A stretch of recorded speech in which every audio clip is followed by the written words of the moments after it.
ನಮಸ್ಕಾರ ರಿವ್ಯೂ ಚಾನಲ್ಗೆ ಸ್ವಾಗತ. ನಾನು ಸೌಖ್ಯ ಗಾಂಕರ್. ಕೇಂದ್ರ ಸಚಿವ ಕುಮಾರಸ್ವಾಮಿ ಅವರಿಗೆ ಈಗ ಹೈಕೋರ್ಟ್ ಸಿಡಿಲ ಆಘಾತ.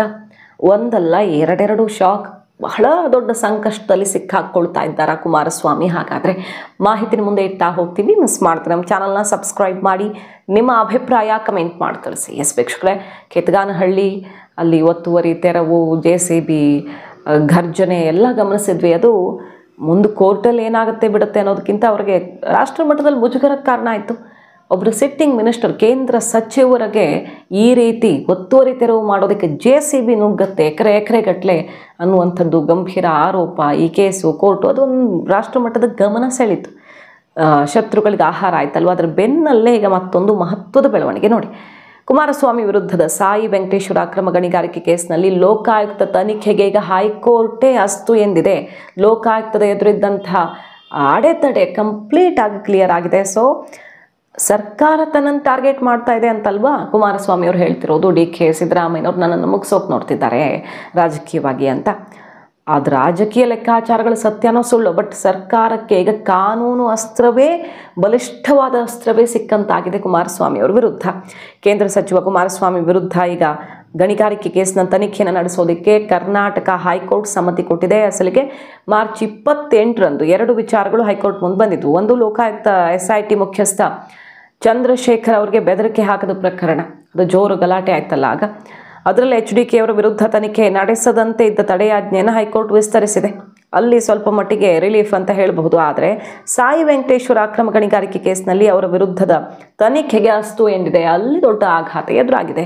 ಲೋಕಾಯುಕ್ತಕ್ಕಿದ್ದಂಥ ಅಡಚಣೆ ನಿವಾರಣೆಯಾಗಿದ್ದು ಕುಮಾರಸ್ವಾಮಿ ಅವರಿಗೆ ಎನಿ ಟೈಮ್ ಸಂಕಷ್ಟ ಎದುರಾಗಬಹುದು. ಯಾಕಂದರೆ ಇಲ್ಲಿ ಸ್ಫೋಟಕ ದಾಖಲೆಗಳಿವೆ ಅನ್ನೋದನ್ನೇ ಅವರ ವಿರೋಧಿ ಬಣ ಹೇಳ್ಕೊಂಡು ಬಂದಿದ್ದು. ಲೋಕಾಯುಕ್ತಕ್ಕೆ ಇಂಚಿಂಚು ದಾಖಲೆಗಳು ಸಿಗ್ತವೆ ಈ ಕೇಸಲ್ಲಿ ಅಂತ. ಸಾಯಿ ವೆಂಕಟೇಶ್ವರ ಅಕ್ರಮ ಗಣಿಗಾರಿಕೆ ಕೇಸ್ನಲ್ಲಿ ಕೇಂದ್ರ ಸಚಿವ ಕುಮಾರಸ್ವಾಮಿ ವಿರುದ್ಧ ಈಗ ತನಿಖೆಯನ್ನು ಶುರು ಮಾಡುತ್ತೆ ಲೋಕಾಯುಕ್ತ ಇನ್ನಷ್ಟು ಆಳವಾಗಿ. ಚಂದ್ರಶೇಖರ್ ಅವರಿಗೆ ಬೆದರಿಕೆ ಹಾಕಿದ ಆರೋಪ ಸಂಬಂಧ ಸಂಜಯನಗರ ಠಾಣೆಯಲ್ಲಿ ದಾಖಲಾಗಿರುವ ಪ್ರಕರಣ ಆಧರಿಸಿ ದಶಕದ ಹಿಂದೆ ಸಾಯಿ ವೆಂಕಟೇಶ್ವರ ಅಕ್ರಮ ಗಣಿಗಾರಿಕೆ ಪ್ರಕರಣದಲ್ಲಿ ಕುಮಾರಸ್ವಾಮಿ ಅವರಿಗೆ ಮಂಜೂರು ಮಾಡಿರುವ ನಿರೀಕ್ಷಣಾ ಜಾಮೀನು ರದ್ದತಿಗೆ ಲೋಕಾಯುಕ್ತ ಪೊಲೀಸರು ಮನವಿ ಮಾಡಬಾರದು. ಒಂದೊಮ್ಮೆ ಈಗಾಗಲೇ ನಿರೀಕ್ಷಣಾ ಜಾಮೀನು ರದ್ದತಿ ಕೋರಿದರೆ ಅದನ್ನು ಮುಂದುವರಿಸಬಾರದು ಅಂತ ಲೋಕಾಯುಕ್ತ ಪೊಲೀಸರಿಗೆ ನಿರ್ದೇಶನ ಕೊಟ್ಟು ಹೈಕೋರ್ಟ್ ಈ ಹಿಂದೆ ಮಧ್ಯಂತರ ಆದೇಶವನ್ನು ಮಾಡಿತ್ತು. ಈ ಆದೇಶದಿಂದ ಸಾಯಿ ವೆಂಕಟೇಶ್ವರ ಅಕ್ರಮ ಗಣಿಗಾರಿಕೆ ಪ್ರಕರಣದಲ್ಲಿ ಕುಮಾರಸ್ವಾಮಿ ವಿರುದ್ಧ ಮುಂದುವರಿಯೋದಕ್ಕೆ ಲೋಕಾಯುಕ್ತಕ್ಕೆ SITಗೆ ದೊಡ್ಡ ಸಮಸ್ಯೆ ಎದುರಾಗಿತ್ತು. ಆದರೆ ಈಗ ಅದು ಕ್ಲಿಯರ್ ಆಗಿದೆ.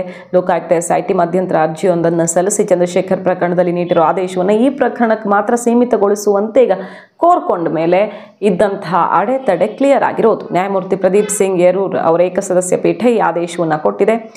ಇದೇ ವೇಳೆ ಲೋಕಾಯುಕ್ತ ADGP ಚಂದ್ರಶೇಖರ್ ಅವರಿಗೆ ಬೆದರಿಕೆ ಹಾಕಿರೋ ಪ್ರಕರಣದಲ್ಲಿ ಕುಮಾರಸ್ವಾಮಿ ಮತ್ತು ಅವರ ಪುತ್ರ ನಿಖಿಲ್ ಕುಮಾರಸ್ವಾಮಿ, ಶಾಸಕ ಸುರೇಶ್ ಬಾಬು ವಿರುದ್ಧ ಯಾವುದೇ ಬಲವಂತ ಕ್ರಮ ಕೈಗೊಳ್ಳಬಾರದು ಅಂತ ಕೂಡ ಪೊಲೀಸರಿಗೆ ಸೂಚಿಸಿ ಈ ಹಿಂದೆ ಹೊರಡಿಸಿದ್ದ ಮಧ್ಯಂತರ ಆದೇಶವನ್ನು ನ್ಯಾಯಪೀಠ ಎತ್ತಿ ಹಿಡಿದಿದೆ. ಆ ವಿಚಾರದಲ್ಲಿ ಯಾವುದೇ ಸಮಸ್ಯೆ ಇಲ್ಲ ಅಂತ ಅನಿಸಿದ್ರು ಗಣಿಗಾರಿಕೆ ಕೇಸ್ ಕುತ್ತಿಗೆಗೆ ಬರುವಂಥ ಚಾನ್ಸ್ ಇದೆ. ಈಗ ಸರ್ಕಾರ ಕೂಡ ಲೋಕಾಯುಕ್ತದ ದಾರಿ ಕ್ಲಿಯರ್ ಆಗಿರೋದ್ರಿಂದ ಇದನ್ನು ಪ್ರಯಾರಿಟಿಯಾಗಿ ತಗೊಂಡು ತಾರ್ಕಿಕ ಅಂತ್ಯಕ್ಕೆ ತಗೊಂಡು ಹೋಗಿ ಅನ್ನುವ ಆದೇಶವನ್ನು ಕೊಡಬಹುದು.